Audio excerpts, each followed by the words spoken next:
పక్క థియేటర్ నుంచి box రాలేదేమో. Box రాకపోవటం కాదే, నీ బాక్స్ బద్దలు కొడతా. ఏమండి మీరా సమయానికి వచ్చారు? రండి రండి, సినిమా చూస్తారండి. ఏంటి వచ్చేది? నువ్వు అసలు సినిమాకి ఎలా వచ్చావు? టికెట్ తీసుకునే వచ్చా. టికెట్ తీసుకుని వచ్చావు? మొగుడు పర్మిషన్ తీసుకొని రావాలని తెలీదా? ఇందులో తప్పే. మీరు మధ్యలో మాట్లాడద్దు, కూర్చోండి. ఏంటే ఏం తెలియనట్టు నంగరాత్రిలో పెట్టేయండి మొహం. మీ ఆడవాళ్ళ సంగతి నాకు తెలిసే. రాత్రి పగళ్ళు మొగుడు కష్టపడి డబ్బులు సంపాదించి ఇంటికి తీసుకొస్తుంటే మొగుడు ఆఫీస్కి వెళ్ళగానే ఏమీ ఎరగనట్టు అందంగా పవడరు జిప్టిక్కు అందమైన చీరలు కట్టి 100 ఇచ్చి ఆటో ఎక్కొచ్చి 50 ఇచ్చి టికెట్ కొని మళ్ళీ 100 ఇచ్చి ఇంటర్వెల్ లో కూల్ డ్రింకులు తాగి ఏమీ ఎరగనట్టు మళ్ళీ 100 ఇచ్చి ఇంటికి వచ్చి మాట్లాడండి మాట్లాడండి.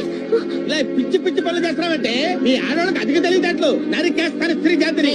ఏంట్రా ఏంటి అసలు నువ్వెవరు? నేను ఆల్ ఇండియా భర్త బాధితుల సంఘం ప్రెసిడెంట్ రా. అయితే నిన్ను నిన్ను నిన్ను ఏంట్రా నన్నే నమ్ముతావా? నిన్ను నరికేస్తా.